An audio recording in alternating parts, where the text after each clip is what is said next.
for example, the joy of the self. This in itself exceeds all the happiness of material existence put together. I've said before that if you were able to take all of the material happiness, all of the sense pleasure that you could possibly, that could be experienced, and put it in one big syringe and inject yourself with it, it wouldn't compare in the least to the happiness of the self. The self is, Jiva Goswami has described in his Satsandarbha, is the object of love in the world. I've often said that we love a thing because the idea of loving a thing involves the fact that we extend ourselves into the thing. We identify with the thing as ours, and thus it is not the house or the car or the other person even, as much as it is our self that we've projected into the thing that that causes us to call him mine, or her mine, or the house mine, my country, and so on and so forth. So the my is a big word with big implications, although it's small. And in terms of letters, it has big implications. And but the idea here, of course, as I'm saying, is that we love a thing because we've identified with it, and the self is subjective, so is a unit of subjectivity, I should say, and it's objectively real, but it's a unit of subjectivity, and it extends itself into the objective world, and it therefore, the idea of Jiva Goswami is that it is the object of love in the world. People love themselves. And this is not I'm not speaking in a narcissistic way, but in a philosophical, metaphysical sense, that the self is lovable. And why so? Because unlike matter, which is asat, achit, and nirananda, it is satchit, ananda. So it has ananda in it, and it's cognizant, and it endures, satchit, ananda. And matter, by comparison, is the opposite. So its forms come and go, and it's not cognizant of itself, and neither is it of the nature of joy. So how can we love it?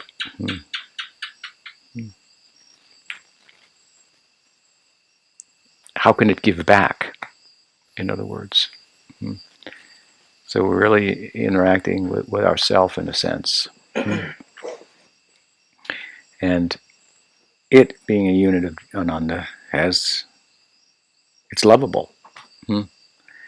But the Atmananda, self-love, in a pure and physical, philosophical, metaphysical sense, which is selfless, which would translate out into the beginning of real loving in this world,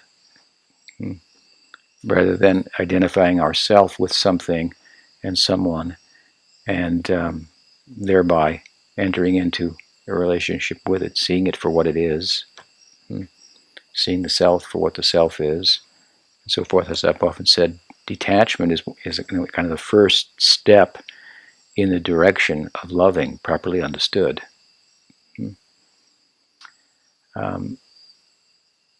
And we learn this even in psychology, that we're told, try to be full in yourself before looking for a relationship. How possible that is limited, obviously, as I'm speaking about it, but the concept is there. Modern psychology, it's been understood.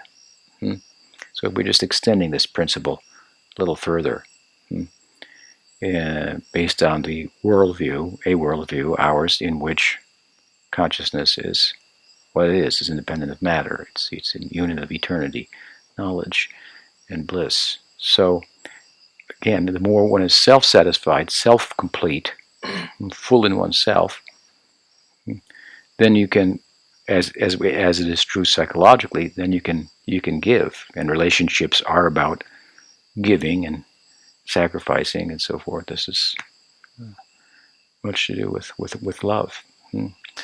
So, in a deeper sense, then, those who know the self, they are in the best position to love in the world. They've taken a huge step away from exploitation, that the bodily identification, psychological and biological identification, is unavoidably involves us in. Unavoidably. When we identify with the body mind complex, then as it has needs, we have needs. And so a needy person is hampered in terms of giving. A full person is in a better position to give, and love is about giving. So, a basic point of our teaching. And so Atmananda, self-love, that's very extraordinary. And it in Bhagavatamrita, Sanatana Goswami acknowledges that it is attainable by means other than bhakti. I think maybe Socrates, from the history, is an example of a kind of a jnani, a thoughtful, introspective person. I don't know the history much of Socrates, but I've heard a little bit. I don't know if it's true, but I heard they wanted to kill him, and he said, first you have to find me. You want to kill me, something to that effect, and he was sitting right in front of them. So he had a sense of a self that was invisible to the naked eye, that he was experiencing and identified with, and so forth. And he's considered a wise person, self-knowing. So this is an extraordinary feat, or an extraordinary thing to arrive at in a world where everyone is seeking, trying to find out meaning, purpose, and so forth, which we will say is to try to find the self. And it can be arrived at by means other than bhakti. But Atmananda, or to use an English term, self-realization. Atmananda means happiness of the self, or Atmaram, sometimes the word is used, takes pleasure in the self only. Self-realization is not, from the Gaudiya perspective, a liberated position. That is another thing. Even though the self is different from matter, to know yourself, to be an Atmaram, is one thing. But to transcend birth and death and end that cycle, one must go another step. So typically, the Atmaram who has arrived at such by means other than bhakti seeks to then attain a status in transcendence beyond birth and death that is bhakti light at best, if you will. So by some form of bhakti, according to the Hindu sacred text, some form of bhakti, Krishna says it in the Gita. So this is our standard of knowledge, these sacred texts, properly understood and dynamically so in the light of the times in which we live. But Krishna's statement is very important to us. He says that, and this is just one of many, but he personally says it, that Mama Maya Durateya.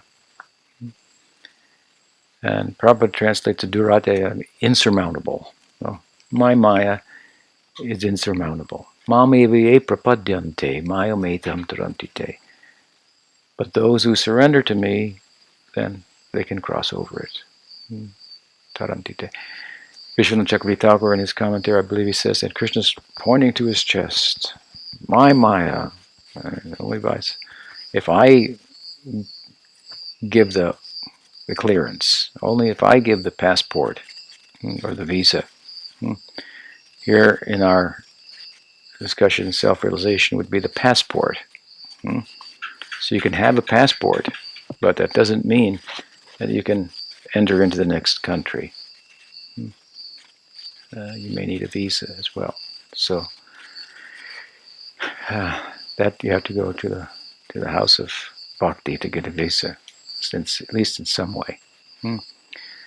I mean to say, not uttam bhakti, not the kind of uttam bhakti necessarily that Rupa Goswami is explaining here in Bhakti Rasamrita Sindhu. Sattviki bhakti, for example. And so from Atmaram, Atmananda to Brahmananda. Hmm? And that's a huge step.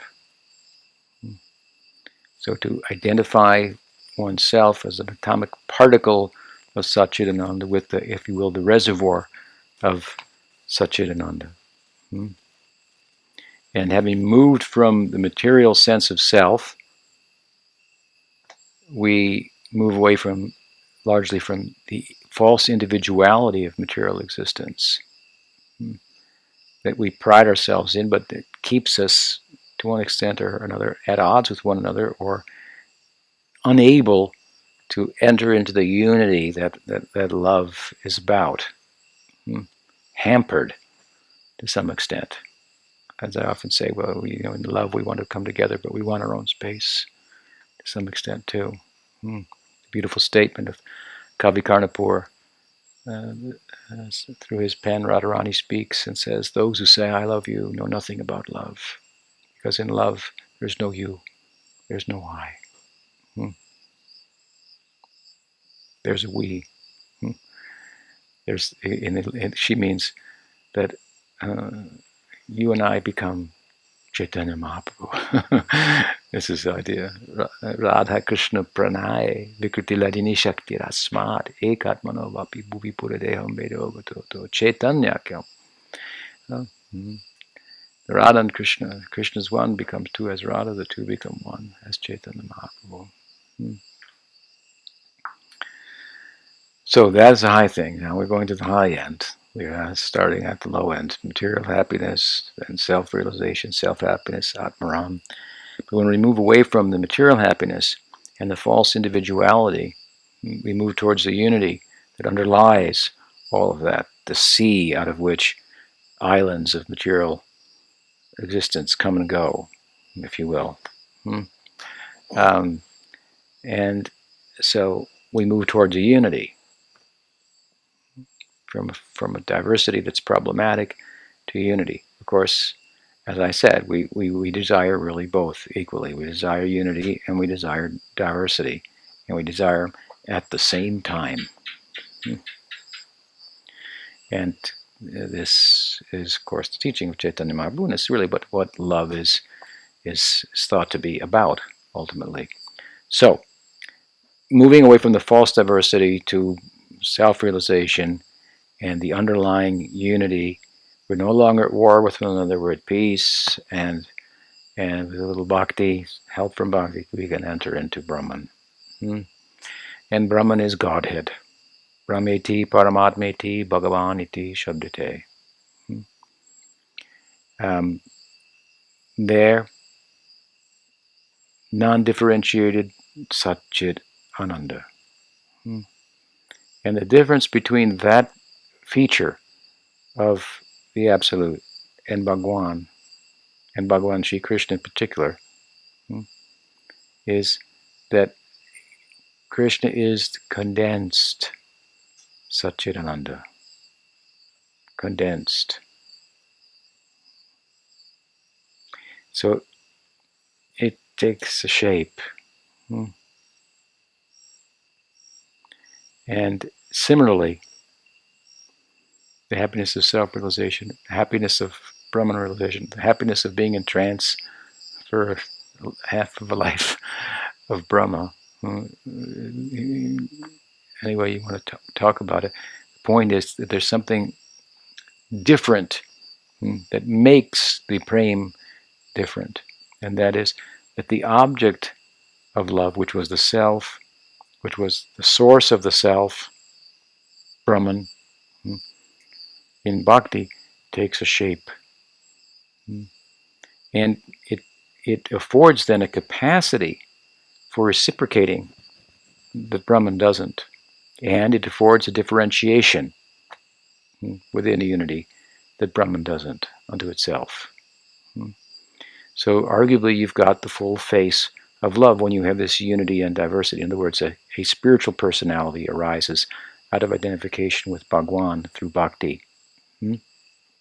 Just as a material personality and differentiation and variety arises by identifying with the Maya Shakti.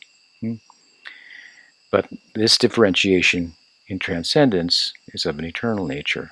It's constituted of the Swarup Shakti and so forth. So the Swarup Shakti has come into play in a prominent way. Bhagavan has a form, shape, he has lila, and there's possibility of love that far exceeds the possibility of love of we can find in Atmanand, and there is love there. I got to say, Jiva Goswami said this: the self is object of love in this world. So we love ourself, or we should. We should know what the self is, of course. So the capacity to love is enhanced. It's difficult to argue against that, and therefore the measure or the quality of the happiness is arguably increased or improved qualitatively, quantitatively. Very simple example: if